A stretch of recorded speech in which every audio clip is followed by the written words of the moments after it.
নবী জিজ্ঞাসা করেন মরণকে কত কাছে মনে করেন? একজন সাহাবী বলেন, ইয়া রাসূলুল্লাহ, আমি ফজরের নামাজ পড়িয়া ভয় পাই জোহরের নামাজ আদায় করতে পারবো কিনা, এর মাঝে আজরাইল চলেন। আর একজন সাহাবী বললেন, ইয়া রাসূলুল্লাহ, আমি জোহরের নামাজ আদায় করিয়া ভয়ে থাকি আসরের নামাজ আদায় করতে পারবো কিনা, এর মাঝে না জানি আজরাইল এসে আমার রূহটা নিয়ে যায়। আর একজন সাহাবী বলেন, ইয়া রাসূলুল্লাহ, আমি আসরের নামাজ আদায় করিয়া অপেক্ষা আর ভয় মাগরিবের নামাজ আদায় করতে পারি কিনা, এর মাঝে আজরাইল চলে আসবে, এই ভয়ে থাকি। রহমতের নবী বললেন, আপনারা তো মরণকে অনেক দূরে মনে করেছেন, মরণ তো এত দূরে না, আরো কাছে। ইয়া রাসূলুল্লাহ, কেমন? কয়, আমি মনে করি নামাজ শেষ ডান দিকে যখন আমি সালামটা ফিরাই, আমি ভয় অস্থির থাকি, বাম দিকে সালাম ফিরানোর আগে আজরাইল এসে হাজির হয়ে যাবে। মরণ থেকে যতই পালাও, মরণ তোমায় নিবে ঘিরি, যদিও সুদূর আকাশ পানে লুকাও, সেথায় লাগিয়ে সিঁড়ি। নদী পথে নৌকা চালাও ও মাঝি ভাই, বেলা ডোবার আগে আমিও পার উঠতে চাই, ডুবে গেলে বেলারে আর উঠে না, ভেঙ্গে গেলে মেলারে আর জমে না। এরে আল্লাহর বান্দারা, ও আমার কলিজার যুবক, আমি তোমাদের হুজুর বানাবার জন্য আসি নাই, আমি একবারও কিন্তু বলি নাই এবং বলবো না যে আমি পাঁচকল্লি পড়েছি তুমিও বড়, আমি কওমি মাদ্রাসার সন্তান তুমিও কওমিতে যাও, বলি নাই, বলবো না, ভয় পাইও না। আমি দাওয়াত ও তাবলীগের লাইনের সন্তান, আমি পীরের মুরিদ, একবারও বলি নাই, বলবো না তুমি তাবলীগে যাও, তুমি পীরের কাছে যাও। কি বলবো একটু খেয়াল করে শুনো রে বাবা, তুমি স্কুলে পড়ো, কলেজে পড়ো, চাকরি করো, ব্যবসা করো, ধন্যবাদ ধন্যবাদ ধন্যবাদ, শুধু ধন্যবাদই না, আমি বলবো এই যুবকেরা, স্কুল ছাড়িস না, কলেজ ছাড়িস না, লেখাপড়া করে ডাক্তার হও, ইঞ্জিনিয়ার হও, প্রফেসর হও, ব্যবসায়ী হও, চাকরিজীবী হও, তবে ছোট একটা দাবি আমার, বেয়াদব হইও না রে বাবা। বলতে পারো হাফিজ ভাই বেয়াদব হব না, তার ব্যাখ্যা কি? 3 জায়গায় বেয়াদবি করবা না, মরার আগে জীবন নষ্ট হয়ে যাবে। 1, মা বাবার সাথে কখনো বেয়াদবি করবা না, জীবন নষ্ট। 2, শিক্ষকের সাথে বেয়াদবি করবা না। 3, আলেমের সাথে বেয়াদবি করবা না। মা বাবারে যদি কষ্ট দাও, বরদোয়া লেগে যায়, কপাল শেষ। শিক্ষকের সাথে যদি খারাপ আচরণ করো, বরদোয়া লেগে যায়, জীবন শেষ। আলেমের যদি কষ্ট দেও, বরদোয়া লেগে যায়, তোমার জীবন ধ্বংস হয়ে যাবে মরার আগেই। তুমি ডাক্তার হও, বেয়াদব হইও না।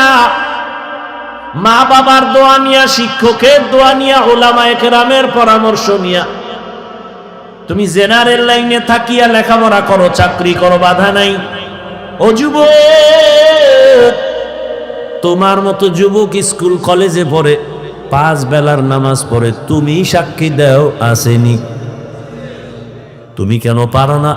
বিবেক দিয়া বলো, তোমার বিবেক কোথায়? তোমার কপালে কার বরদোয়া লাগছে, কারো অভিশাপ লাগছে, বলো, তুমি কেন পারবা না? তোমার মতো জেনারেল লাইনের মানুষটা র্যাব, আর্মি, পুলিশ, বিডিআরের চাকরি করে, ডাক্তার, প্রফেসর, ইঞ্জিনিয়ার, ব্যবসায়ী, চাকরিজীবী, 5 বেলার নামাজ পড়ে, তুমি কেন পারো না? তোমার মতো যুবক জেনারেল লাইনে থাকিয়াও গাড়ি চালায়, নামাজ ছাড়ে না, নদীর মধ্যে মাছ ধরে, নামাজ ছাড়ে না, কৃষি কাজ করে, নামাজ বাদ দেয় না, বলো তুমি কেন পারো না? কার বরদোয়া জানি লাগছে, তাড়াতাড়ি ক্ষমা নিয়ে নাও। মা বাবার চোখের পানি আর দোয়া ছাড়া জীবনে তোমার সফলতা আসবে না রে বাবা। কারণ এই মা বাবার চোখের পানি তোমার আমার জীবনের সফলতার কারণ। মদিনাতুল মুনাওয়ারা থেকে একজন আল্লাহর প্রিয় বান্দা আসছে ভারতের জমিনে কালেমার দাওয়াত নিয়া। এই পর্দার আড়ালের আম্মা জানেরা একটু খেয়াল করে শুনবেন, মদিনাতুল মুনাওয়ারা থেকে রাসূলের আশিক চলে আসছে ভারতে কালেমার দাওয়াত দেওয়ার জন্য। ভারতে ঘুরিয়া ঘুরিয়া দাওয়াত দেন, দিতে দিতে এই পরিমাণ বিধর্মী কালেমাওয়ালা হয়ে গেছেন। কেউ বলেন 90, আরো বেশি লক্ষ বিধর্মী তার হাতে কালেমাওয়ালা হয়ে গেছে।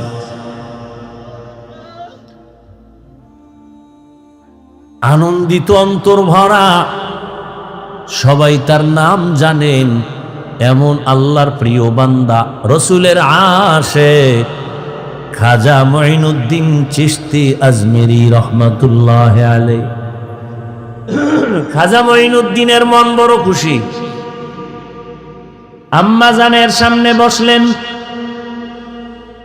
মা বলে, এই মুঈনুদ্দিন, তোর অন্তরে এত আনন্দ কেন? মুঈনুদ্দিন চিশতি আজমেরি বলেন, আম্মা জান, আপনার দোয়া আজ আমি ভারতবর্ষে কালেমার খেদমত করেছি, লক্ষ লক্ষ বিধর্মী মুসলমান হয়েছে। মা ডেকে বলেন, মুঈনুদ্দিন, এগুলো তোমার বাহাদুরি না, আমি মায়ের অবদান। কার অবদান? এরে যুবক,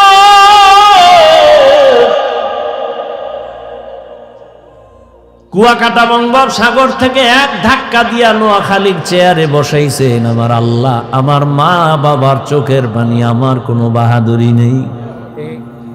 যেই আল্লাহ চেয়ারে বসান, ওই আল্লাহ যদি বেজার হয় চেয়ার থেকে ফালাইয়াও দিতে পারে। এই কারণেই তো জান্নাতের টিকিট পাইয়াও আবু বকর নামাজে কান্নার আওয়াজ। রহমতের নবী সাহাবায়ে কেরামদের সাথে বললেন, ও সাহাবারা, মরণ এত দূরে না, মরণ আরো কাছে।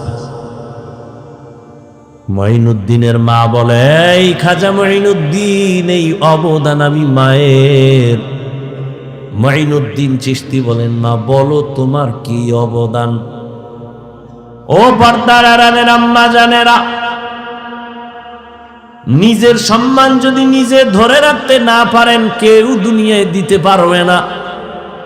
আপনাদের তো আল্লাহ সম্মানিত করেছেন, আপনারা নবীদের মা, সাহাবায়ে কেরামদের মা, আপনারা তো আয়েশা রাদিয়াল্লাহু আনহার মতোই নারী। এ দুনিয়ায় যত ভালো ভালো সন্তান আছে, মা আপনাদের অবদানের কারণে। মুঈনুদ্দিনের মা চোখের পানি ছেড়ে কাঁদেন আর বলেন, ও মুঈনুদ্দিন, আমার গর্ভে যখন তুই আসছো, আল্লাহর কসম আমি ও দিন থেকে এক রাত ঘুমাই নাই। আমি রাতের গভীরে সিজদায় পড়ে কান্না করতাম আর দোয়া করতাম, হে মালিক,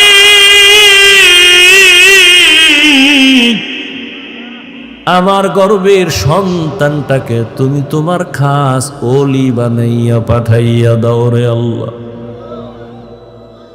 মায়ের দোয়া কত দামি রে যুবক। মা দোয়া করলে আরশে আজিমের দরজা দিয়া চলে যায়। ওই মা কত চোখের পানির কারণে আজকে আমি চেয়ারে বসছি রে বাবা। আমার পিছনে মায়ের কত কান্না, কত ত্যাগ আর কত কষ্ট। এরে সন্তানেরা যদি বুঝদি, চামড়া খুলিয়া জুতা বানায় দিতি, মায়ের সাথে বেয়াদবি করতি না রে বাবা। মা, আমি যেদিন দুনিয়াতে আসছি রে যুবক, তুমি যেদিন দুনিয়াতে আসছো, প্রসাব বেদনায় মা পাগল।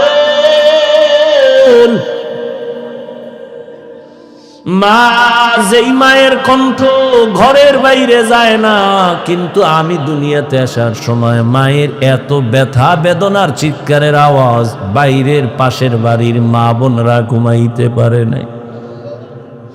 আমার দাদি নানি মায়ের ঠান্ডা করে বুঝায়, মা কাঁদে আর বলে মনে হয় মরিয়াই যাব, 7 আসমান আমার মাথায় চেপে আছে। এক পর্যায়ে মা পাগলের মতো বেহুশ হইয়া যায়, আবার কান্না করে। হঠাৎ মা বলে, ও শাশুড়ি, ও মা চলে যাও, 5টা মিনিটের জন্য আমার স্বামীকে একটু আমার কাছে আসতে দাও। আমার আম্মা জান আব্বা জানের পাইয়া হাতটা ধইরা চোখের পানি ছেড়ে বলে, স্বামী, মা বাবার মায়া ত্যাগ করে তোমার ঘরে আসছি, খাইয়া না খায় তোমার সংসার কাটাইল, আজ তুমি আমারে মাফ করে দেও, যেইভাবে খেদমত করা দরকার পারি নাই, মরে যাব, দোয়া করি।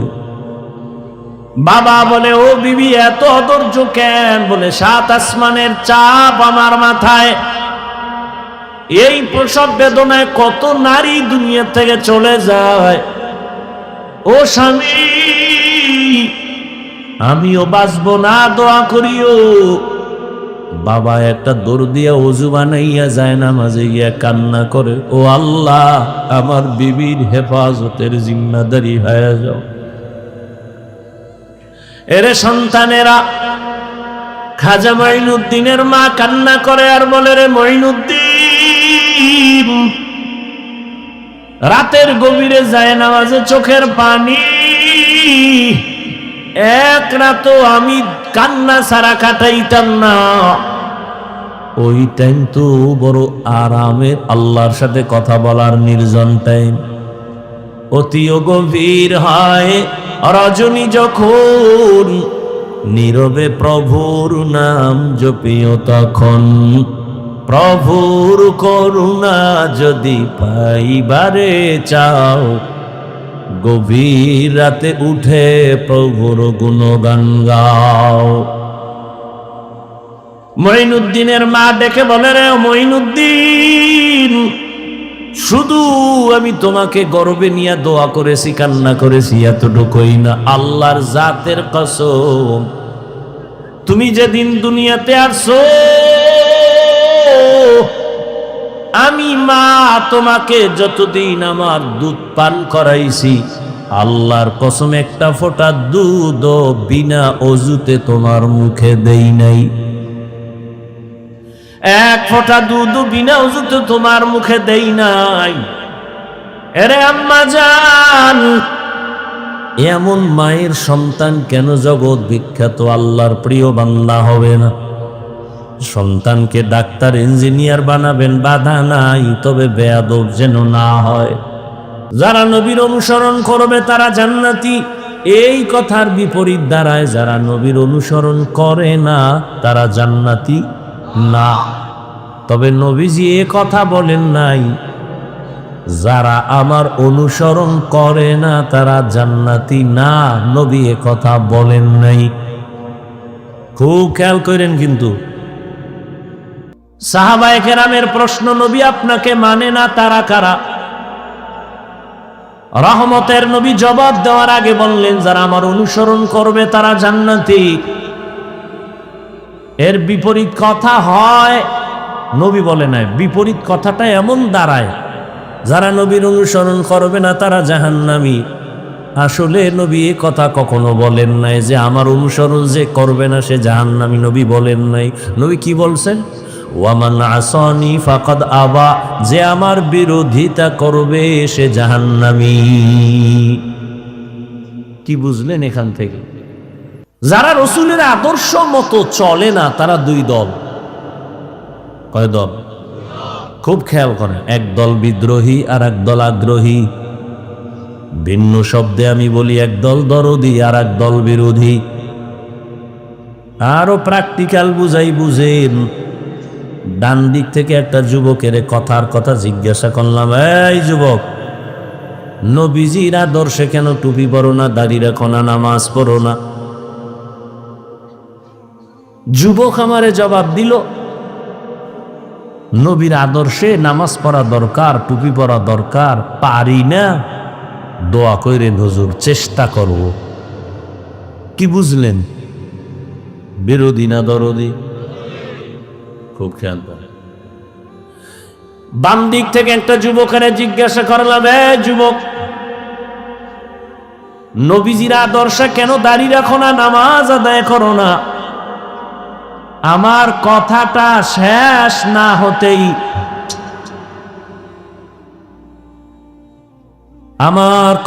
শেষ না হতেই যুবক জবাব দিল, দাড়ি না রাখলে অসুবিধা কি? নামাজ না পড়লে অসুবিধা কি? আপনারাই জবাব দেন, এই যুবকের কথার দ্বারা কি প্রমাণ হলো সে আগ্রহী নাকি বিদ্রোহী? এখানে অপারেটর নাই।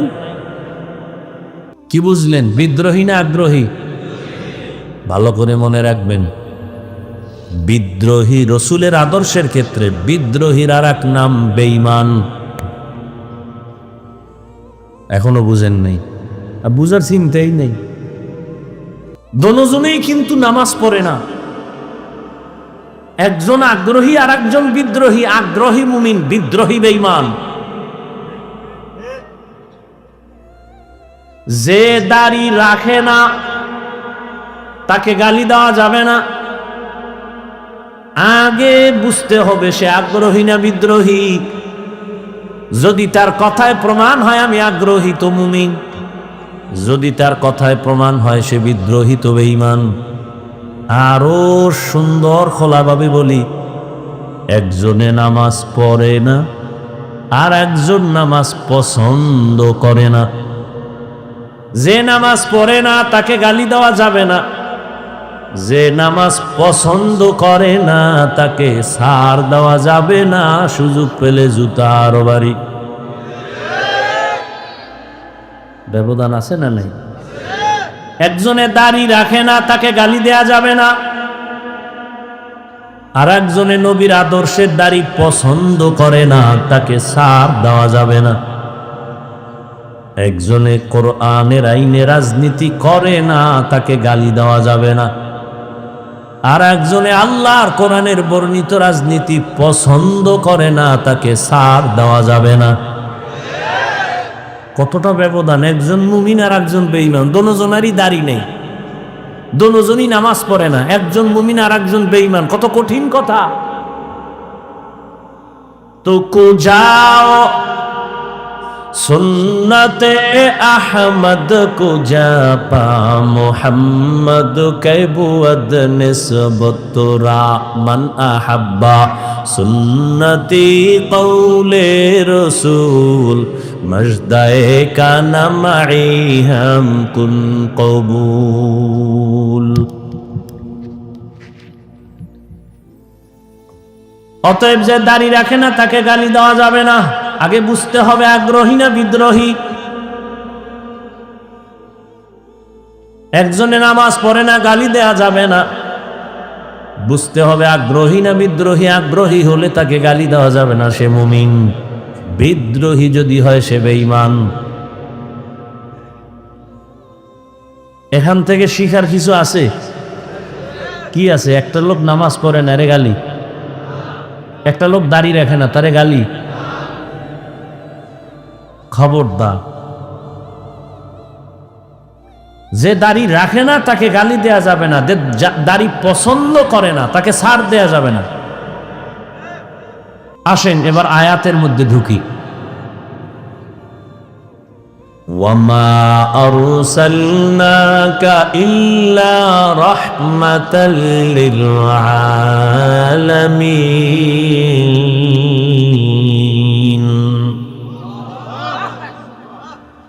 তরজমা করেছি, আল্লাহ তাআলা যদি ডাইরেক্ট বলেন আমি রসুল আপনাকে রহমত করে পাঠাইলাম, এভাবে আল্লাহ না বলে ঘুরাইয়া কেন বললেন হে নবী হে রসুল আমি আপনাকে পাঠাই? এরপরে বলেন হ্যাঁ পাঠিয়েছি জগৎ সমূহের জন্য রহমত করে। প্রথম আওয়াজ নীতিবাচক, এরপরের আওয়াজ ইতিবাচক, হে রাসূল আপনাকে জমিনে পাঠাই নাই, হ্যাঁ পাঠিয়েছি রহমত করে।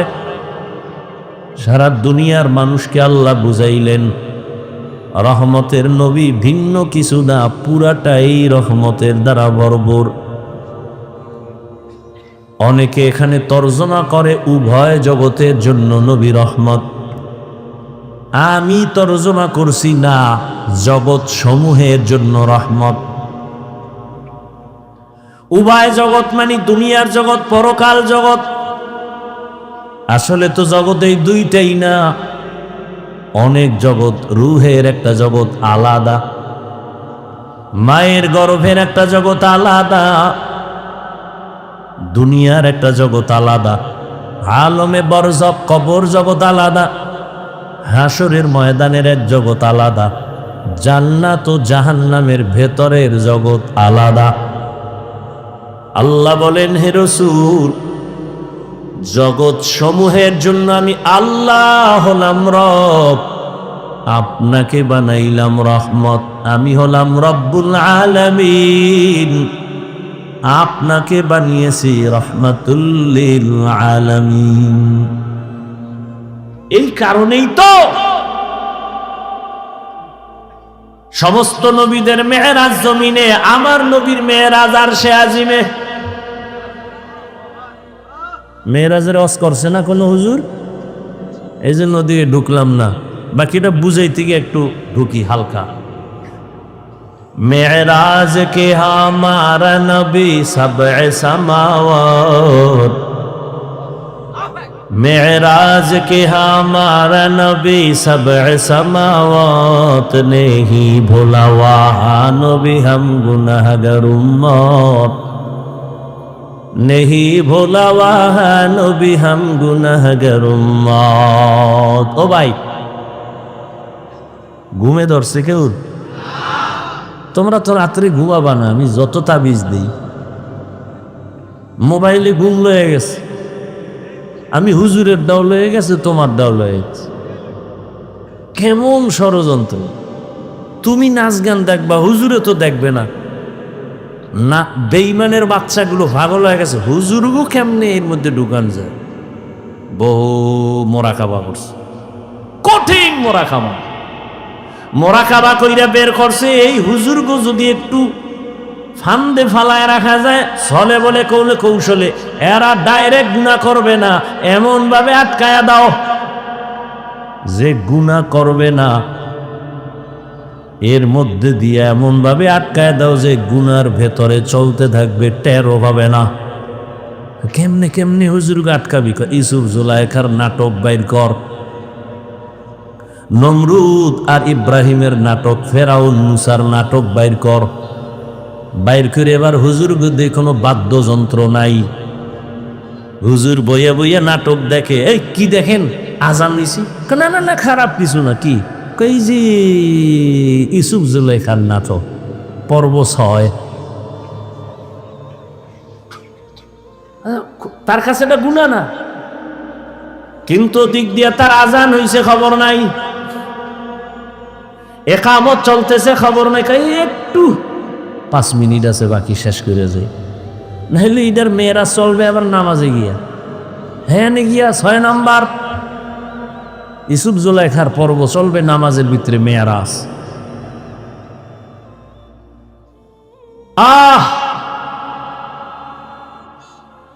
সমস্ত নবীদের মেয়েরাজ জমিনে, রহমতের নবীর মেয়েরাজ হলো আরশে আজিমে। সমস্ত নবী রাসূলদের মেরাজ হলো ইমতিহান, রহমতের নবীর মেরাজ হলো ইনআম। সমস্ত নবী রাসূলদের মেরাজ হলো পরীক্ষা, আর আপনার আমার রহমতের নবীর মেরাজ হলো পুরস্কার।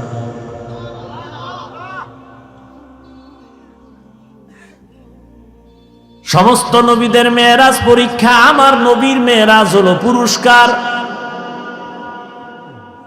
সমস্ত নবীদের মেরাজ কেন জমিনে, আমার নবীর মেরাজ কেন আরশে আজিমে?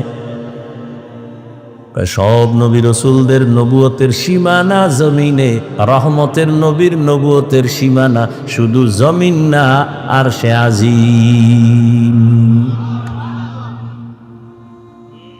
ওয়ার্ডের মিম্বর সাহেবের সীমানা একটা ওয়ার্ড নিয়া মিম্বর খালি চক্কর লাগায়, ওয়ার্ডের কি হালাত। অন্য ওয়ার্ডে গেলে আর এক মিম্বর কয় তুমি আমার দিয়ে চোখ দাও কেন, তোমার খবর লও।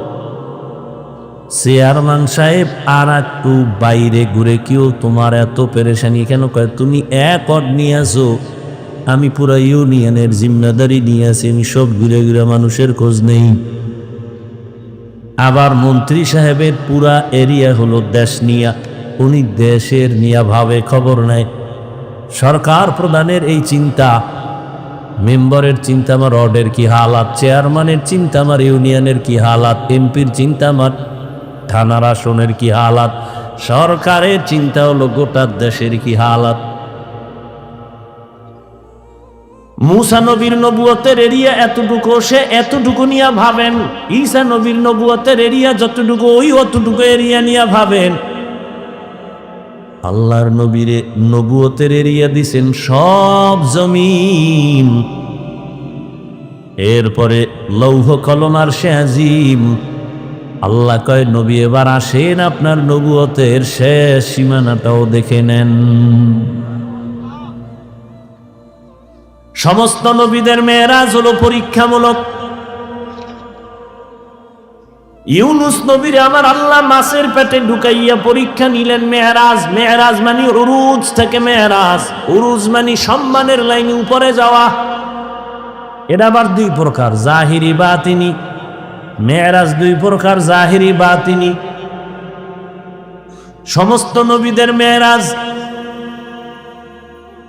আল্লাহ আমার আপনার নবীরে জাহিরি এবং বাতিনি দুটোটা মেরাজ দান করলেন। জাহিরি ভাবে সম্মানের লাইনে উপরে যাওয়া, বাতিনি ভাবে সম্মান উপরে উঠা। বাতিনি ভাবে কেমন বলে, একই দস্তারখানের মধ্যে সব নবী সাহাবারা বসা, তবে নবীর মর্যাদা বেশি। ময়দানে সব একাকার হয়ে বসছেন, একই সাথে বসা, তবে কোরআনওয়ালা আলেমের মূল্য বেশি। মসজিদের মধ্যে সব মুসল্লিরা বসা, তবে ইমামের মর্যাদা বেশি। এই উরুজ হলো জাহিরি। বাতিনি আর জাহিরি হলো আল্লাহ তাআলা সম্মানের লাইনে নিয়ে যাইতেছেন রহমতের নবীরে আসমান ভেদ করে আরশে আজিমে। এই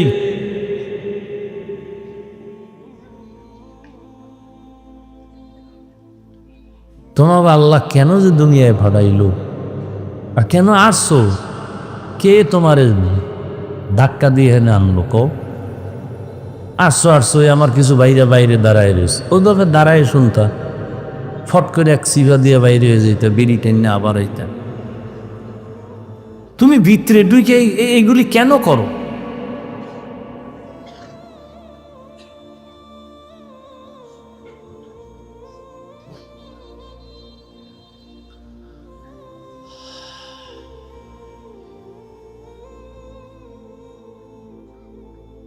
ইব্রাহিম আলাইহিস সালামকে আল্লাহ আগুনের মধ্যে ফালাইয়া পরীক্ষা নিলেন মেরাজ। হাদিসে পাকে রহমতের নবী বলেন, আল্লাহ যদি কারো মর্যাদা বাড়াতে চান, কিন্তু মর্যাদা বাড়ানোর জন্য যেই পরিমাণ মেডিসিন লাগবে আমল, বান্দার ওই পরিমাণ আমল নাই, তবে আল্লাহ সিদ্ধান্ত নিছেন তার মর্যাদা বাড়াবে নই, সিদ্ধান্ত হয়ে গেছে। কিন্তু তার বাড়ানোর যে মেডিসিন লাগে আমল, এটা নাই। রহমতের নবী বলেন, তখন আল্লাহ তাকে কঠিন পরীক্ষায় ফালাইয়া ধৈর্য দাঁড়াইয়া এরপরে মর্যাদা বাড়ায় না। ইব্রাহিম নবীকে আগুনের মধ্যে ফালায় কঠিন পরীক্ষা। মালিকের উরুজ হচ্ছে সম্মানের দিকে আগায়, মালিকের সাথে সম্পর্ক কাছাকাছি হইতেছে, মোহাব্বত বাড়তেছে। মালিক তাকে সম্মানের সাথে উপরে নিতেছেন, আল্লাহর কাছে ডাকতেছেন, এরে বান্দা, তুমি যদিও জমিনে সবার সাথে মিলে আছো, তবে তোমার কলবের তাআল্লুক আমার আরশে আজিমের সাথে হয়ে আছে। তুমি খানা খাইতেছো, আমরা সবাই খানা খাই, কিন্তু আল্লাহর প্রিয় বান্দা খানার মধ্যে আমার মালিকের সাথে কথা বলে। খানা খায় খায় খায় খায়, এর মধ্যে আমার আল্লাহ কয়ে ডাক দেয়, দেয় না? খানা খায় বিসমিল্লাহ ছাড়া বলে না। লাকাল হামদ ওয়া লাকাশ শুকর, মাওলার সাথে কথা চলতেছে। ওরজ ইসমাইল নবীর সাথে আল্লাহ মেরাজ দিলেন, উরুজ দিলেন, সম্মান বাড়ালেন। ছুরির নিচে ঢুকাইয়া পরীক্ষায় ফালায় খায়, এবার তোমার উরুজ হবে। জাকারিয়া আলাইহিস সালামের গলায় ছুরি লাগাইয়া আল্লাহ উরুজ দেখায় দিলেন, মেরাজ। আর আমার নবীরে আল্লাহ এতটা আদর করেছেন, সব নবী রাসূল আল্লাহর বন্ধু, সব আল্লাহর বন্ধু। মুসা নবী আল্লাহর বন্ধু, ইব্রাহিম আল্লাহর বন্ধু, ঈসা আল্লাহর বন্ধু, মুসা আল্লাহর বন্ধু, দাউদ আল্লাহর বন্ধু, সুলাইমান আল্লাহর বন্ধু। আমার নবীও আল্লাহর বন্ধু, তবে ব্যবধান, সব নবী রাসূল আমার আল্লাহ তাআলার আশিক, আর আমার আল্লাহ শুধুমাত্র মুহাম্মদের আশিক। ব্যবধান আছে না নাই? এরে নবীর উম্মত, আমার আল্লাহর নবীকে আমার আল্লাহ পরীক্ষামূলক মেরাজ করার নাই, দিছেন পুরস্কার। তার পরীক্ষা কই? পরীক্ষা ছাড়া তো পুরস্কার পায় না। আল্লাহ কয়, দেখ আমার নবীর আমি কঠিন পরীক্ষা নিছি, যা কোন নবী রাসূলের বেলায় নেওয়া হয়নি। এক নাম্বার, আমি আমার মায়ার নবীর দুনিয়ায় পাঠাবার আগে তার বাবার চেহারা থেকে আলাদা করে ফেলেছি। কেমন মায়ার নবী আমার, দুনিয়া এসে জীবনে একবার আব্বা বলে ডাক দিতে পারলেন না, বাবার চেহারাটাও দেখতে পারলেন না। 6 বছরে মা হারায় গেল। রহমতের নবী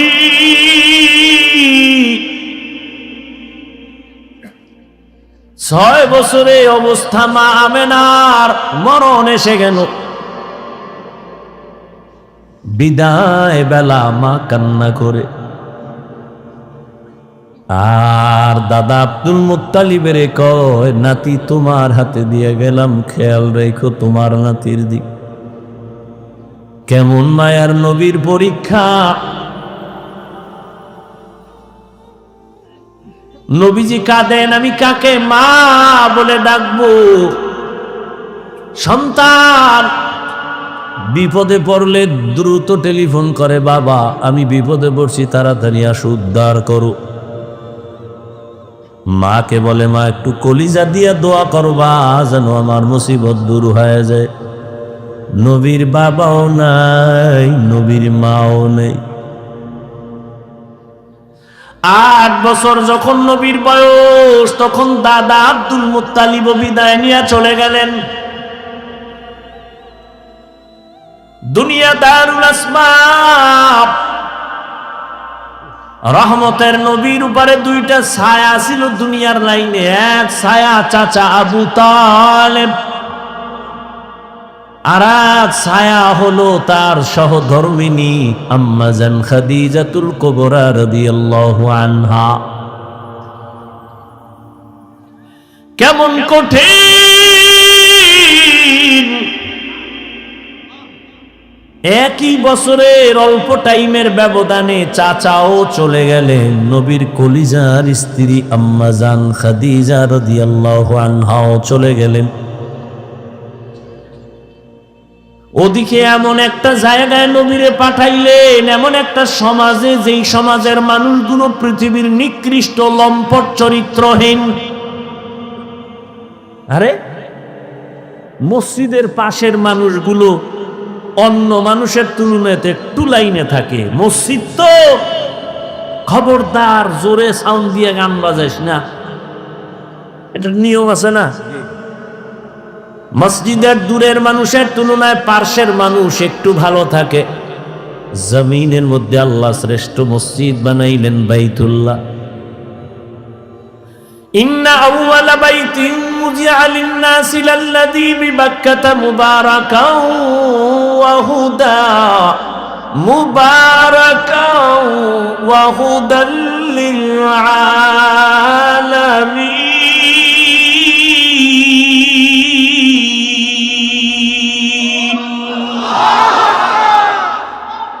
পৃথিবীর শ্রেষ্ঠ ঘর বাইতুল্লাহ।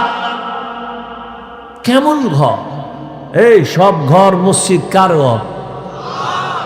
নোয়াখালীর কেন্দ্রীয় মসজিদ কার ঘর? বাইতুল মুকাররম মসজিদ কার ঘর? সব মসজিদ আমার আল্লাহর ঘর, তবে বাইতুল্লাহর মর্যাদা অনেক বেশি। যেই বাইতুল্লাহর দিকে তাকাইয়া থাকবি সওয়াব, যেই বাইতুল্লাহর সীমানায় বসে একবার যদি ডাক দাও আল্লাহ, সাথে সাথে 1,00,000 বার আল্লাহ বলার সওয়াব। বাইতুল্লাহর সীমানায় বসে যদি একবার বলো সুবহান, 1,00,000 বার সুবহান বলার সওয়াব। বাইতুল্লাহর এরিয়ায় যদি একটা সিজদা দাও, 1,00,000 সিজদার সওয়াব আল্লাহ দান করবেন। এমন একটা দামি ঘরের পার্শ্বের মানুষগুলো এত বড় চরিত্রহীন হলো কেন? দুনিয়ার অন্য কোথাও এত খারাপ মানুষ নাই, বাইতুল্লাহর এরিয়ার মানুষ, পাশের মানুষগুলো এই পরিমাণ লম্পট চরিত্রহীন কেন? এর একমাত্র কারণ, অনেকগুলো কারণের বড় একটা কারণ, এদের কোনো মুরব্বী ছিল না। ঈসা নবী চলে গেছেন, 500 বছরের প্লাস, এর মধ্যে কোনো নবী নেই। মানুষগুলো মুরব্বী না থাকলে বেপরোয়া চলে, গরুর গলায় রশি আর মালিক না থাকলে গরুর আর কোনো টেনশন নেই, স্বাধীন। জমিনের মধ্যে স্বাধীন স্বাধীন করে যারা চলে এদের জিন্দেগি ভালো না। আকাশে স্বাধীনভাবে পাখি উড়ে, কোনো দাম নাই, খাঁচার মধ্যে যেটা আটকায় গেছে তার মূল্য বেড়ে গেছে। সমুদ্রের ভেতরে 1000 কোটি ধরনের মাছ স্বাধীনভাবে দৌড়ায়, যেখান থেকে সেখানে দৌড়ায়, দাম নাই, জালের মধ্যে আটকায় গেছে, বাজারে উঠছে, দাম বেড়ে গেছে। রাস্তায় কুকুর ঘুরে, কোনো কুকুরের দাম নাই, মালিকের শিকল যেই কুকুরের গলায় লাগানো, কুকুরের দাম বেড়ে গেছে। জঙ্গলের হাজারো প্রাণীর কোনো মূল্য নাই, স্বাধীন। কিন্তু যেই প্রাণীটা মালিকের খাঁচায় আটকায় গেছে, চিড়িয়াখানার মধ্যে গেলে, তার ওখানে গেলে টাকা লাগে, দাম বেড়ে গেছে। ঠিক ও বৃহত্তর নোয়াখালীর মুসলমানেরা, স্বাধীনভাবে তুমি চলবা, কোনো মূল্য নাই। কালেমার রশি গলায় লাগায় রসুলের তরিকায় আলেমরে মাইনা চলবা, তোমার দাম এতটাই বাড়বে, নূরের সৃষ্টি ফেরেশতার থেকেও বেশি। ভাইরা আমার, বাইতুল্লাহর মানুষ খারাপ কেন? কি নাই? কোনো মুরব্বী নাই, কোনো আল্লাহর নবীও আসেন নাই। যখনই মুরব্বী হইয়া রহমতের নবী আসলেন, রহমতের নবী যখন আইসা উম্মতের সুন্দর আদর্শের দাওয়াত দিলেন, মানুষগুলো সেই চরিত্রহীন মানুষ এতটা দামি হয়ে গেল, আল্লাহ বলেন জিবরাইল লিস্টি নিয়ে রহমতের নবীরে দেও, এই লিস্টিতে যাদের নাম আছে সবাই বিনা হিসাবে জান্নাতি।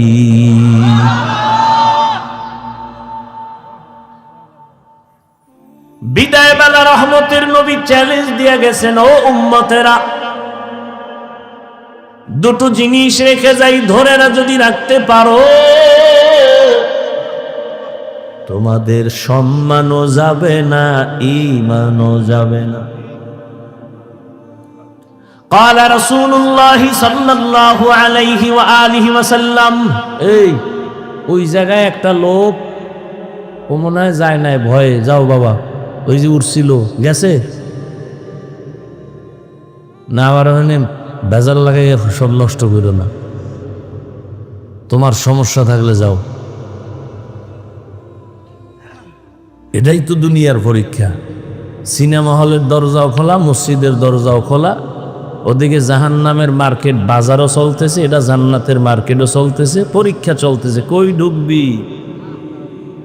হ্যাঁ, ওখানে দোকানপাট চলে, ওখানে খেলনা, ওখানে বেলুন, ওখানে নারী, ওখানে পুরুষ, ওখানে যুবক যুবতী, অবাধে কবিরা গুনাহ চলতেছে দোকানপাটে,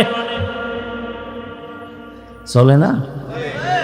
এখানে জান্নাতের বয়ান চলতেছে, ওখানে জাহান্নামের বাজার মিলেইছে ওয়াজ উপলক্ষে। ওয়াজ উপলক্ষে জাহান্নামের বাজার না, ওটাও জান্নাতের বাজার। যদি তাই হয় তাই ওয়াজ উপলক্ষে দরকার কি বাজারের? দুই একটা খানা দানার দোকান থাকতে পারে, দূরের মানুষ আসবে, ক্ষুধা লাগবে, খাবে। খেলনার দোকান কেন? বেলুনের দোকান কেন? সেখানে আবার এমন দোকান কেন? বেপর্দা নারী ঢুকবে, পুরুষ ঢুকবে, এই কবিরা গুনার দায়ভার কে নেবে? বলে গেলাম এখানে না, সারা দেশের হালাত বড় খারাপ। ওই যে শুরুতেই বলেছিলাম, বলবে হুজুর বাদ দাও, আকাম বাদ দেওয়া যাবে না। ওয়াজে আসছে, বেলুন কিনছে, বেলুন, প্লাস্টিকের মাছ, মোনাজাতের পরে কান্দে লইয়া ঝুলায় ঝুলায় বাড়ি যাবে। ম্যাডাম কইবে ওয়াজেরতে কি পাইছো? বলে বেলুন মোনাজাতে কবুল হয়ে গেছে, নিয়েছি। হাসো, হাসো কেন? তারও কিন্তু কারণ আছে। ১৫০০ বছর আগে নবী বলে গেছেন, লা ঈমানা লিমান লা হায়া আলা, যাদের লজ্জা নাই ওদের ঈমান নাই। পাগলের কোনো লজ্জা আসেনি, এজন্য হাসে, আবার কান্দে, আবার দৌড় দেয়। অথচ আমি এখানে এতক্ষণ পর্যন্ত যতটা কথা বলছি, একটাও হাসির কথা বলিনি। আল্লাহ হেদায়াত দান করুন, আল্লাহ আমারে করুন। আপনাকে হেদায়াত লাগলে আপনারা চাইয়া লই, নিজের জন্যই বেতাল অবস্থায় আছে। ভাইরা আমার,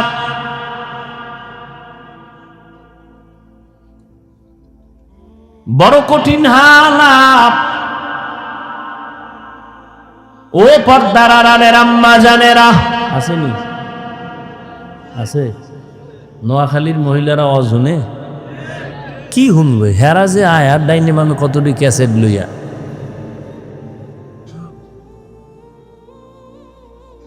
প্যান্ডেলে বয়ে শুধু গল্প। বছরের একদিন পাইছি এই সমাবেশ, আর কবে হবে? বুঝান, একটু কাছে আইও, খবর নেই। ভালো কথা কইব না কইব তোর স্বামী বিদেশ নি, কয় কি হালাত? না ভালোই, এরকম আজীবন থাকলি বালা। গল্প করতে করতে বয়ান কি হলো খবর নাই।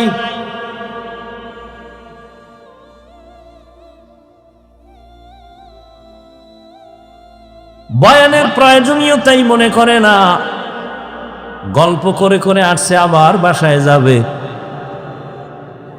অথচ আম্মাজানদের বয়ান বেশি শোনা দরকার। বাবার তুলনায় মায়ের অবদান সন্তানের উপরে অনেক বেশি। এরে আব্বাজান, এ জমিনের মধ্যে আপনারাই হলেন বড় দামি। জমিনে যত নবী আল্লাহ পাঠাইছেন সব মায়ের সন্তান। আরে আম্মা জান, আপনারা সাহাবায়ে কেরামদের মায়ের মতোই দামি মা। আলেম হাফেজে কোরআনদের মায়ের মতো দামি। আরে আম্মা জানেরা, এ দুনিয়ায় যত ভালো সন্তান আছে সব আপনাদের কারণে। সময় যদি থাকে আমি শেষের দিকে দুই একটা ঘটনা শোনায় যাব। দুই একটা কেচ্ছা কাহিনী না বললে আমার নাম থাকে। এই নোয়াখালীরা হাফিজুর রহমান কেচ্ছা কাহিনীর ওয়াজ করে, তো দুই একটা শুনেই তুইব না? বহ, সময় পাইলে শুনাও।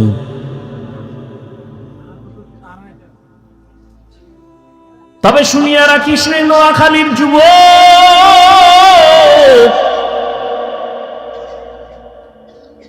ওই কেচ্ছা কাহিনী বলিয়া যদি দুইটা মানুষ চোখের পানি চাইরা নামাজি হয়ে যায়, এর থেকে সফলতার কিছুই নাই। তুই বিরোধিতা করো না যেন জাহান্নাম খরিদ করো।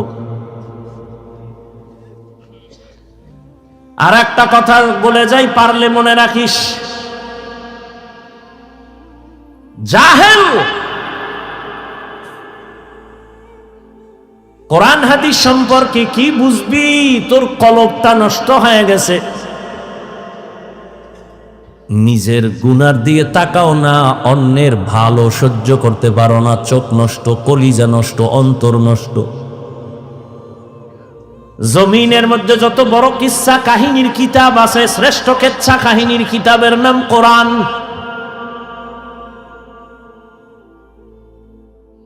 জমিনে সর্বশ্রেষ্ঠ কিচ্ছা কাহিনীর দ্বিতীয় কিতাব হাদিস। এবার ওই জাহেলদেরকে বুঝাবার জন্য একটু আমাকে ওলামায়ে কেরাম একটু আমাকে সায় দেন, একটু সাহস দেন। জাহেলরা দেখো কোরআন হাদিসের মধ্যে কিচ্ছা আছে না নাই? আছে। ওলামায়ে কেরাম বলবেন, এই তোরা কোরআন বুঝো না, তোরা বকবক করো। আলেমরা বলবে আসেনি। বলেন, কোরআন শরীফের মধ্যে হাতির কেচ্ছা আসেনি, সাপের কেচ্ছা আসেনি, ব্যাঙের কেচ্ছা আসেনি, বাঘের কেচ্ছা আসেনি, পিঁপড়ার কেচ্ছা আসেনি, মশা মাছির কেচ্ছা আসেনি? তো এই জাহেলগুলো কি বলে কেচ্ছা কাহিনী নেই?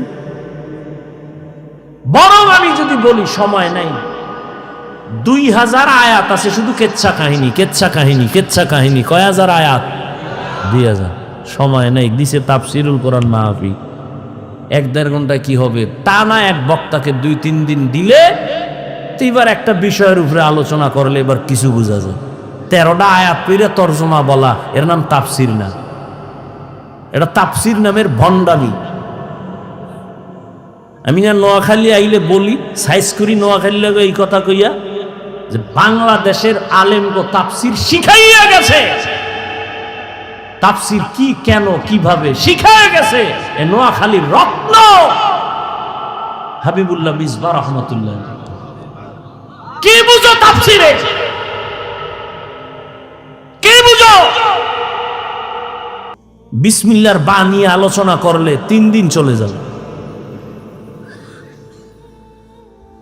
কি বুঝো তাফসিরে? বয়ে বয়ে গুনো কলম দিয়ে কয়টা আয়াত কইছে না, কে শিখাইছে তাফসির? ইউটিউবে থাকতে পারে মিসবাহ রহমতুল্লাহ আলাইহ, এর বয়ান বুঝতে হলেও কিছু জ্ঞান নিয়ে বসা লাগে, নাহলে বুঝবেও না। ভিজিটিং কার্ডে মুফাসসির লিখতে লজ্জা লাগে না তো? আর 1000 কাট করতে 300-400 টাকা লাগে, তো মুফাসসির লেখলে আর সমস্যা?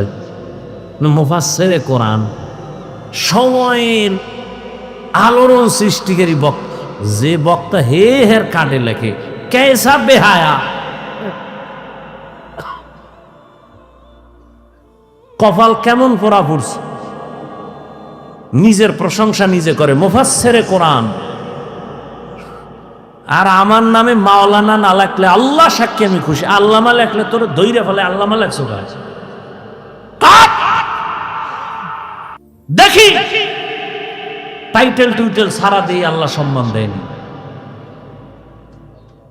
সম্মান দেওয়ার মালিক টাকা না আল্লাহ?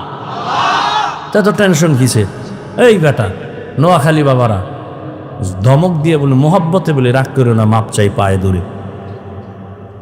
তোমরাই তো বলো হাফিজুর রহমানের এলেম নাই, কিছু নাই, আইসো কেন? তো প্রশ্ন তোমাকে করবো, আসছো কেন? তুমি না এই সিফাসা ভাই আওয়াজ দিছো যে অজে লাভ নাই, কিচ্ছা কাহিনী কয়, এলেম নাই, কিছু নাই, এই নেই সেই, তো তুমি আসছো কেন? আল্লাহুম্মা মারহামনি বিতারকিল মাআসি, আল্লাহুম্মা মারহামনি বিতারকিল মাআসি। আল্লাহুম্মা আরহামনি বিতরকিল মাআসি। কি যুবকরা কিসসা শুনবি? সোনাবন্ধের গান গাই না আমরা, ওই কিসসা বলি যা শুনলে মানুষের দিল নরম হয়, চোখে বানিয়ে। আমরা সোনাবন্ধের গান গাই না। জিন্দগি মে বন্দগি তু করনা হে, जिंदगी में बंदगी तू करना है, जिंदगी बे बंदगी शर्मिंदा है, जिंदगी बे बंदगी शर्मिंदा है। यहाँ हम सब मुसाफिर दिल ना लगा, अहले दिल की नजर से रूह करता जा, शाह दौलत सब फकीर गर नेक ने है, शाह दौलत सब फकीर गर नेक ने है, जिंदगी में बंदगी तू करना है,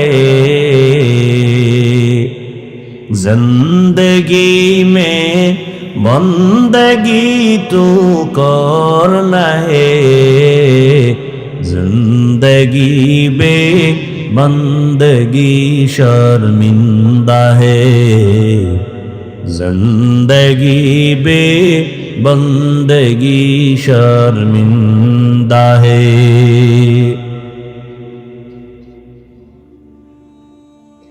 আল্লাহ তাআলা রহমতের নবীকে দুনিয়ায় পাঠাইলেন রহমত করে। নবী যখন বাইতুল্লাহে চলে আসলেন, মক্কার আমূল পরিবর্তন হওয়া শুরু হয়ে গেল। কেমন মায়ার নবী আমার, যে নবী তার হায়াতে কোনোদিন একটা মিথ্যা কথা বলেন নাই। কেমন একজন নবী পেয়েছো রে যুবক, যেই নবীর হায়াতে কোনোদিন একটা গালি কাউকে দেন নাই। এমন গর্ব করার মতো নেতা আর আছে কেউ? এই আমগুর নেতা খেতা যার পিছে ঘুরো, একজন বাইক করছে মিশা কয় না, মোবাইলটা কানে লাগায় ঘরের মধ্যে থাইকা জিগায়, ওই সাহেব কই? ঘরে বয়াকা আমি জমি নেই নাই। কেমন একজন মায়ার নবী, রহমতের নবী আমার, ১৫০০ বছর আগে বলে গেছেন, দুই জিনিস রেখে গেলাম ধরে রাখ, জীবনে ঈমান যাবে না, সম্মান যাবে না। এক হলো নবীর আদর্শ, দ্বিতীয় কোরআন। এই দুই জিনিস ১৫০০ বছর পরে এখনো যাদের কাছে আছে, এদের মতো সম্মানে এখনো জমিনে কেউ নেই। চেয়ারম্যানের চেয়ারের মেয়াদ শেষ, এমপির মেয়াদ শেষ, মন্ত্রীর মেয়াদ শেষ, এসপির মেয়াদ শেষ, ডিসির মেয়াদ শেষ। কোরআনওয়ালা নবীর আদর্শওয়ালারা যে চেয়ারে বসছেন, এই চেয়ারের তো কোনো মেয়াদই নেই। শেষ কিসের?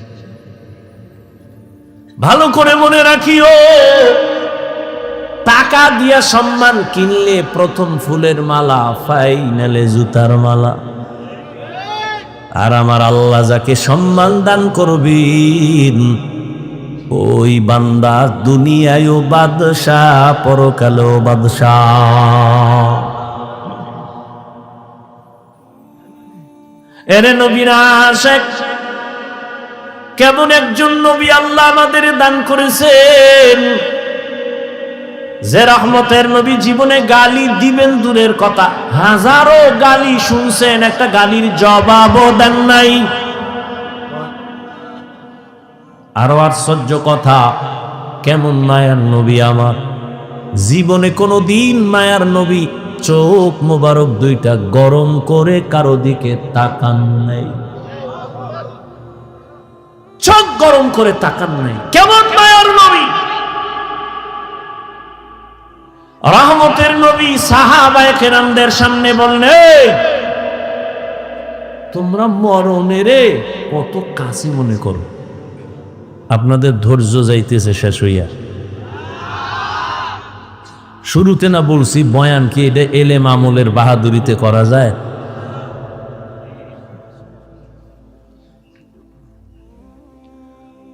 হায় হায়।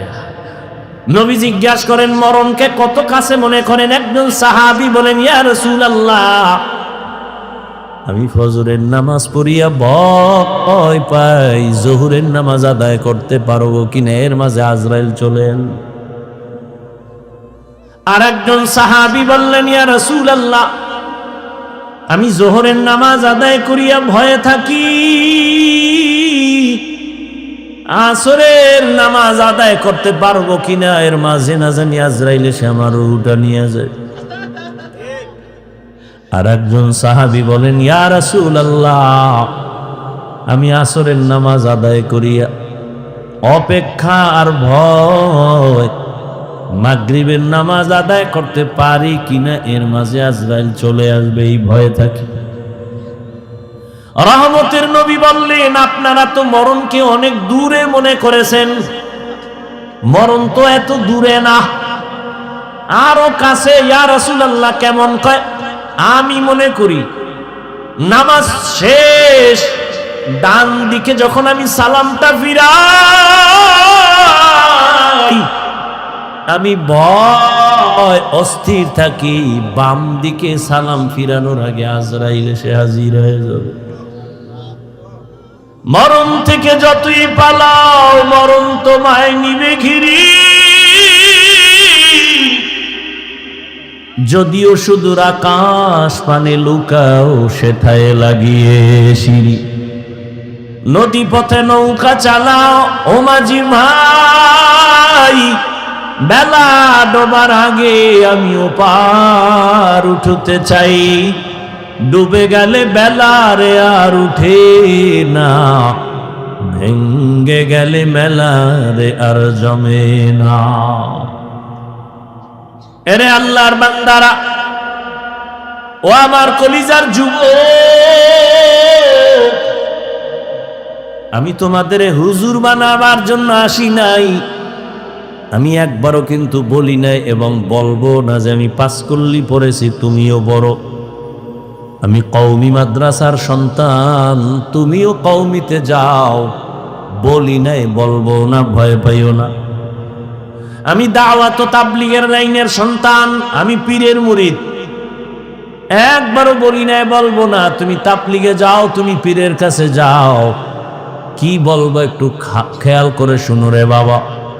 তুমি স্কুলে পড়ো, কলেজে পড়ো, চাকরি করো, ব্যবসা করো, ধন্যবাদ ধন্যবাদ ধন্যবাদ, শুধু ধন্যবাদই না, আমি বলবো এই যুবকেরা, স্কুল ছাড়িস না, কলেজ ছাড়িস না, লেখাপড়া করে ডাক্তার হও, ইঞ্জিনিয়ার হও, প্রফেসর হও, ব্যবসায়ী হও, চাকরিজীবী হও, তবে ছোট একটা দাবি আমার, বেয়াদব হইও না রে বাবা। বলতে পারো হাফিজ ভাই বেয়াদব হব না, তার ব্যাখ্যা কি? 3 জায়গায় বেয়াদবি করবা না, মরার আগে জীবন নষ্ট হয়ে যাবে। 1, মা বাবার সাথে কখনো বেয়াদবি করবা না, জীবন নষ্ট। 2, শিক্ষকের সাথে বেয়াদবি করবা না। 3, আলেমের সাথে বেয়াদবি করবা না। মা বাবারে যদি কষ্ট দাও, বরদোয়া লেগে যায়, কপাল শেষ। শিক্ষকের সাথে যদি খারাপ আচরণ করো, বরদোয়া লেগে যায়, জীবন শেষ। আলেমের যদি কষ্ট দেও, বরদোয়া লেগে যায়, তোমার জীবন ধ্বংস হয়ে যাবে মরার আগেই। তুমি ডাক্তার হও, বেয়াদব হইও না। মা বাবার দোয়া নিয়া, শিক্ষকের দোয়া নিয়া, উলামায়ে কেরামের পরামর্শ নিয়া তুমি জেনারেল লাইনে থাকিয়া লেখাপড়া করো, চাকরি করো, বাধা নাই। ও যুবক, তোমার মতো যুবক স্কুল কলেজে পড়ে, 5 বেলার নামাজ পড়ে, তুমি সাক্ষী দাও আসেনি? তুমি কেন পারো না? বিবেক দিয়া বলো, তোমার বিবেক কোথায়? তোমার কপালে কার বরদোয়া লাগছে, কার অভিশাপ লাগছে, বলো, তুমি কেন পারবা না? তোমার মতো জেনারেল লাইনের মানুষটা র্যাব, আর্মি, পুলিশ, বিডিআরের চাকরি করে, ডাক্তার, প্রফেসর, ইঞ্জিনিয়ার, ব্যবসায়ী, চাকরিজীবী, 5 বেলার নামাজ পড়ে, তুমি কেন পারো না? তোমার মতো যুবক জেনারেল লাইনে থাকিয়াও গাড়ি চালায়, নামাজ ছাড়ে না, নদীর মধ্যে মাছ ধরে, নামাজ ছাড়ে না, কৃষি কাজ করে, নামাজ বাদ দেয় না, বলো তুমি কেন পারো না? কার বরদোয়া জানি লাগছে, তাড়াতাড়ি ক্ষমা নিয়ে নাও। মা বাবার চোখের পানি আর দোয়া ছাড়া জীবনে তোমার সফলতা আসবে না রে বাবা। কারণ এই মা বাবার চোখের পানি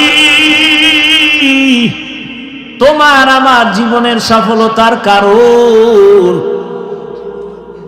মদিনাতুল মুনাওয়ারা থেকে একজন আল্লাহর প্রিয় বান্দা আসছে ভারতের জমিনে কালেমার দাওয়াত নিয়া। এই পর্দার আড়ালের আম্মা জানেরা একটু খেয়াল করে শুনবেন, মদিনাতুল মুনাওয়ারা থেকে রসুলের আশিক চলে আসছে ভারতে কালেমার দাওয়াত দেওয়ার জন্য।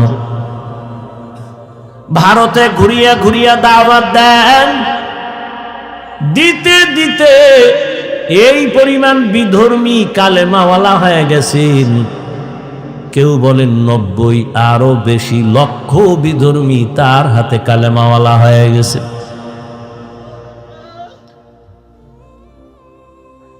আনন্দিত অন্তর ভরা, সবাই তার নাম জানেন। এমন আল্লাহর প্রিয় বান্দা, রসুলের আশিক খাজা মঈনুদ্দিন চিশতি আজমেরি রহমাতুল্লাহ আলাইহি। খাজা মঈনুদ্দিনের মন বড় খুশি। আম্মা জানের সামনে বসলেন, মা বলে, এই মঈনুদ্দিন, তোর অন্তরে এত আনন্দ কেন? মঈনুদ্দিন চিশতি আজমেরি বলেন, আম্মা জান, আপনার দোয়া আজ আমি ভারতবর্ষে কালেমার খেদমত করেছি, লক্ষ লক্ষ বিধর্মী মুসলমান হয়েছে। মা ডেকে বলেন, মঈনুদ্দিন, এগুলো তোমার বাহাদুরি না, আমি মায়ের অবদান। কার অবদান? এরে যুবক,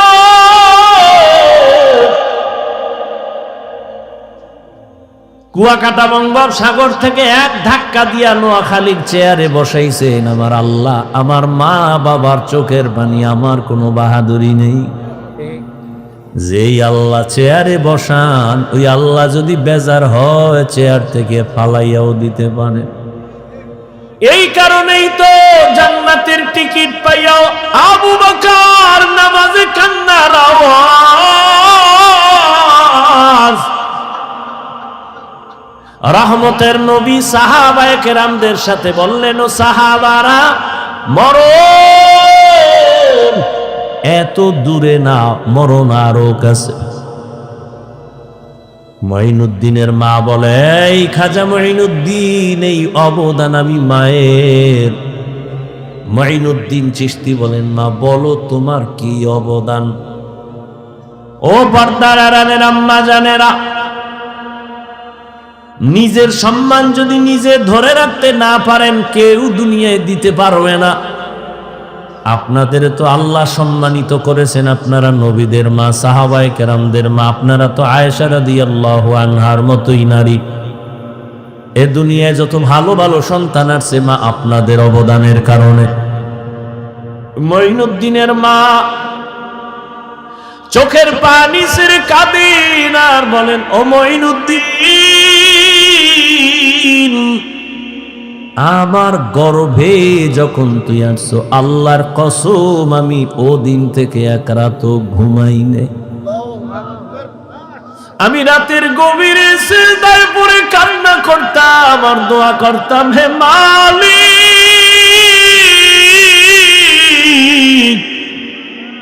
আমার গর্ভের সন্তানটাকে তুমি তোমার খাস ওলি বানাইয়া পাঠাইয়া দাও রে আল্লাহ। মায়ের দোয়া কত দামি রে যুবক। মা দোয়া করলে আর সে আজিমের দরজা দিয়া চলে যায়। ওই মা কত চোখের পানির কারণে আজকে আমি চেয়ারে বসছি রে বাবা। আমার পিছনে মায়ের কত কান্না, কত ত্যাগ আর কত কষ্ট। এরে সন্তানেরা যদি বুঝদি, চামড়া খুলিয়া জুতা বানায় দিতি, মায়ের সাথে বেয়াদবি করতি না রে বাবা। মা আমি যেদিন দুনিয়াতে আসছি রে যুবক, তুমি যেদিন দুনিয়াতে আসছো প্রসাব বেদনায় মা পাগল। মা যেই মায়ের কণ্ঠ ঘরের বাইরে যায় না, কিন্তু আমি দুনিয়াতে আসার সময় মায়ের এত ব্যথা বেদনার চিৎকারের আওয়াজ বাইরের পাশের বাড়ির মা বোনরা ঘুমাইতে পারে নাই। আমার দাদি নানি মায়ের ঠান্ডা করে বুঝায়, মা কাঁদে আর বলে মনে হয় মরিয়াই যাব, 7 আসমান আমার মাথায় চেপে আছে। এক পর্যায়ে মা পাগলের মতো বেহুশ হইয়া যায়, আবার কান্না করে। হঠাৎ মা বলে, ও শাশুড়ি, ও মা চলে যাও, 5টা মিনিটের জন্য আমার স্বামীকে একটু আমার কাছে আসতে দাও। আমার আম্মা জান আব্বা জানের পাইয়া হাতটা ধইরা চোখের পানি ছেড়ে বলে, স্বামী, মা বাবার মায়া ত্যাগ করে তোমার ঘরে আসছি, খাইয়া না খায় তোমার সংসার কাটাইল, আজ তুমি আমারে মাফ করে দেও, যেইভাবে খেদমত করা দরকার পারি নাই, মরে যাব, দোয়া করি। বাবা বলে, ও বিবি এত অধৈর্য কেন? বলে, 7 আসমানের চাপ আমার মাথায়, এই প্রসব বেদনায় কত নারী দুনিয়া থেকে চলে যায়। ও স্বামী, আমিও বাঁচবো না, দোয়া করিও। বাবা একটা দৌড় দিয়া ওযু বানাইয়া যায় নামাজে গিয়া কান্না করে, ও আল্লাহ, আমার বিবির হেফাজতের জিম্মাদারি হয়ে যাও। এরে সন্তানেরা, খাজা মঈনুদ্দিনের মা কান্না করে আর বলে, রে মঈনুদ্দিন, রাতের গভীরে যায় নামাজে চোখের পানি, এক রাতও আমি কান্না ছাড়া কাটাইতাম না। ওই টাইম তো বড় আরামের আল্লাহর সাথে কথা বলার নির্জন টাইম।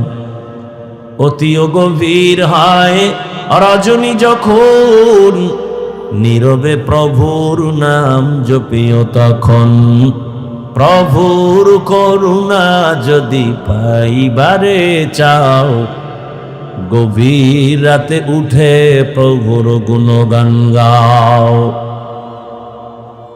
মঈনুদ্দিনের মা ডেকে বলে, রে মঈনুদ্দিন, শুধু আমি তোমাকে গর্বে নিয়ে দোয়া করেছি, কান্না করেছি, এতটুকুই না, আল্লাহর জাতের কসম, তুমি যেদিন দুনিয়াতে আসছো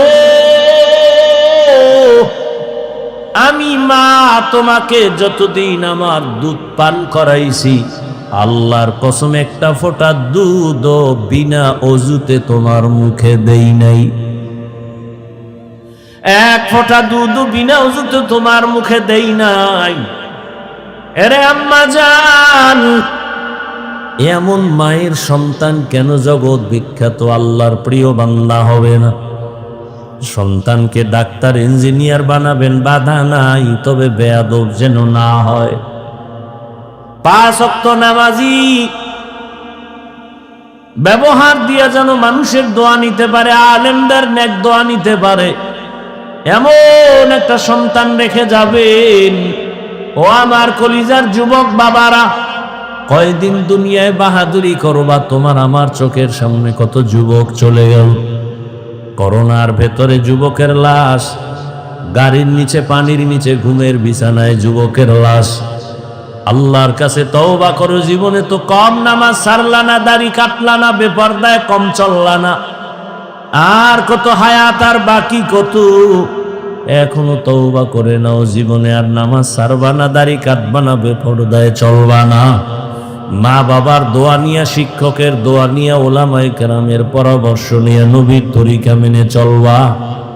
আল্লাহ সবার যদি মন্তর দিয়ে তওবা করতে পারো, আল্লাহ রহমতের নজর দিয়ে সবার গুনাহগুলো মাফ করে দিবেন।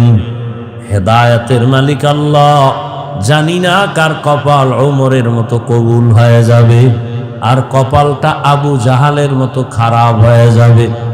কে যেন এত বয়ান শুনিয়াও দিল নরম হবে না, কান্না আসবে না, তওবার নিয়ত করবে না, আবার ওমরের মতো কপালওয়ালা না জানি গুনার কথা স্মরণ করে চোখের পানি ছেড়ে কান্না করে তওবা করবে, আর আবার আল্লাহকে ডাক দিবে, আল্লাহ জীবনে তো কম নামাজ সারি নাই, আর নামাজ সারবো না, দাড়ি কাটবো না, বেপরদায় চলবো না। এরকম ওমরের মতো মেজাজ নিয়ে যদি তওবার নিয়ত অন্তরে জমা করতে পারো রে বাবা, হায়াতের মালিক আল্লাহ, ইজ্জতের মালিক আল্লাহ, রিজিকের মালিক আল্লাহ, ওই আল্লাহর মোহাব্বত নিয়া, মা বাবার দোয়া নিয়া, শিক্ষকের দোয়া নিয়া, ওলামায়ে কেরামের পরামর্শ নিয়া চলবা নবীর তরিকায়। জীবনে আর নামাজ ছাড়বা না। তওবা করার খাঁটি নিয়ত যদি হয়, দুটো হাত আমার আল্লাহকে দেখাইয়া দাও। আয় আল্লাহ, হাতগুলো কবুল করে নেন, তওবা কবুল করে নেন, তওবার উপরে মজবুত হইয়া চলার তৌফিক দান করেন, আমিন।